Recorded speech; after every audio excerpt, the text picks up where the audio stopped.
Selamat pagi Bapak Ibu Saudara sekalian. Selamat datang dalam acara Sarapan Sabda bersama saya Pak Saparman. Sarapan kita pada pagi hari ini melanjutkan mengenai perumpamaan penabur yang dijelaskan oleh Tuhan Yesus sendiri. Kita sekarang pagi ini merenungkan penjelasan Tuhan Yesus mengenai perumpamaan penabur dalam Matius 13 ayat 18 sampai 23. Matius 13 ayat 18 sampai 23. Karena itu, dengarlah arti perumpamaan penabur itu. Kepada setiap orang yang mendengar firman tentang kerajaan surga, tetapi tidak mengertinya, datanglah si jahat dan merampas yang ditaburkan dalam hati orang itu.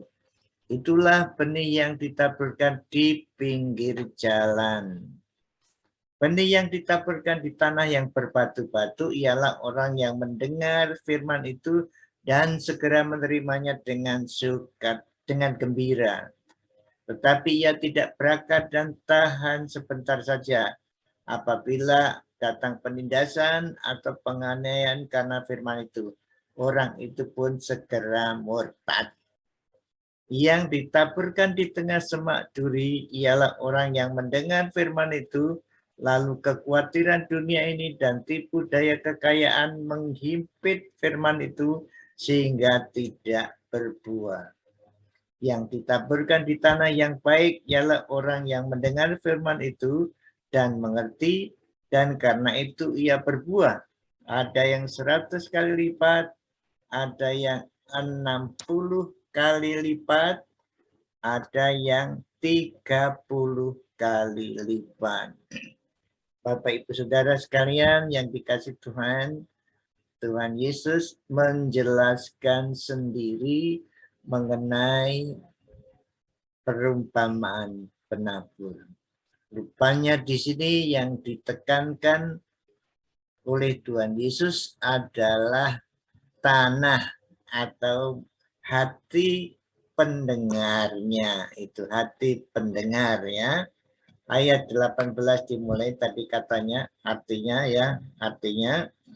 yang pertama itu yang ditabur di pinggir jalan. Ini orang yang tidak mengerti, orang yang tidak percaya, itu yang ditabur di pinggir jalan.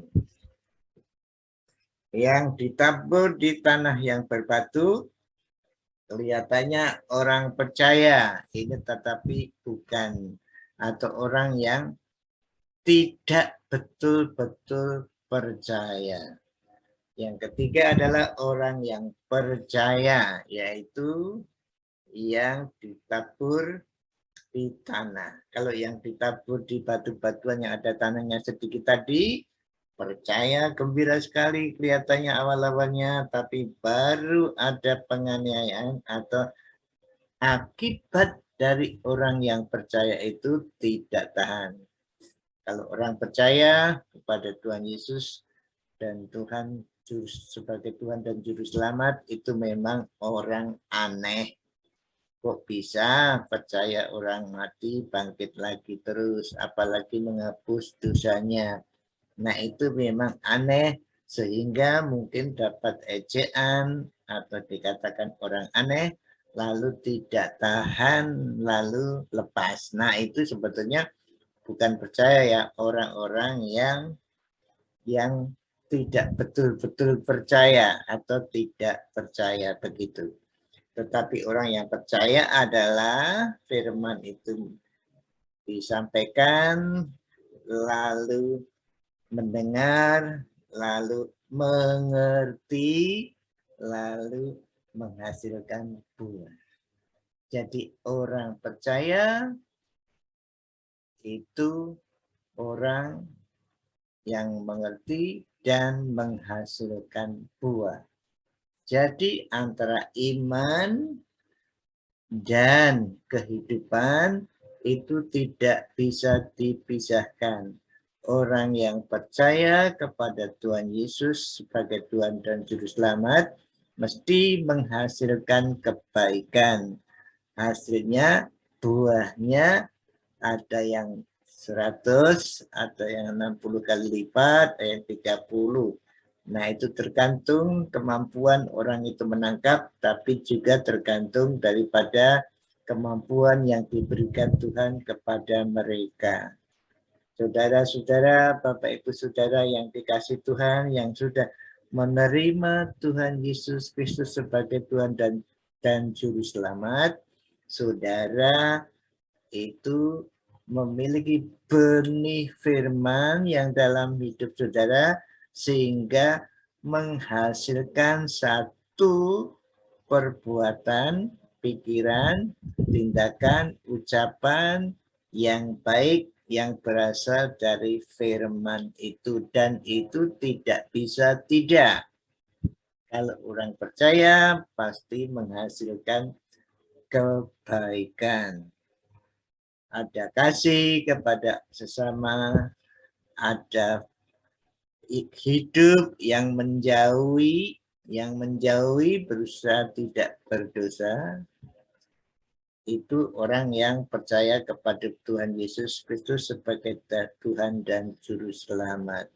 Hidupnya berusaha, tapi dengan pertolongan Tuhan berusaha menaati firman-Nya. Apakah saudara seperti itu? Ya, memang saudara seperti itu. Berusaha menikmati firman Tuhan, baik membaca sendiri, merenungkan sendiri, maupun mendengar khotbah, renungan dari Bapak Pendeta atau dari hamba-hamba Tuhan yang lain. Dan itu yang menyebabkan bertumbuh lalu menghasilkan suatu perbuatan baik, murah hati, rendah hati, sabar. Tentu saja ini secara proses ya berkembang. Itulah orang yang hatinya bisa mengerti firman yang ditabur. Itulah tanah yang menerima benih itu. Bukan tanah batu-batuan, bukan tanah di pinggir jalan, tetapi tanah yang dimaksud oleh Tuhan Yesus dalam perumpamaan itu. Kita bersyukur kita tergolong pada tanah itu, yaitu hati yang mau menerima dan mengerti. Mari kita berdoa. Terima kasih Tuhan, Engkau telah memilih kami sehingga kami menjadi tanah yang menumbuhkan benih firman-Mu yang ada di dalam hidup kami. Kami mohon pertolongan-Mu ya Roh Kudus, kiranya buahnya itu nyata, dapat dilihat, dapat didengar, sehingga orang lain ingin juga menerima firman. Kami berdoa kiranya kehidupan kami pada suatu saat akan melihat tanah yang subur, yaitu hati orang yang mau menerima Tuhan Yesus. Biarlah kehidupan kami menyebabkan benih itu tumbuh di hati orang lain yang percaya. Kami mohon pimpinan-Mu hidup kami hari ini, supaya kami dengan pertolongan Roh-Mu yang kudus merefleksikan firman yang ada di dalam kami, benih yang ada di dalam kami, sehingga tumbuh keluar menjadi kebaikan bagi sesama. Terima kasih dalam nama Tuhan Yesus. Amin. Selamat beraktivitas. Jangan lupa prokes, pakai masker, jaga jarak, jauhi kerumunan, sering cuci tangan. Tinggal di rumah saja kalau tidak penting. Tuhan Yesus memberkati Bapak, Ibu, Saudara sekalian. Amin.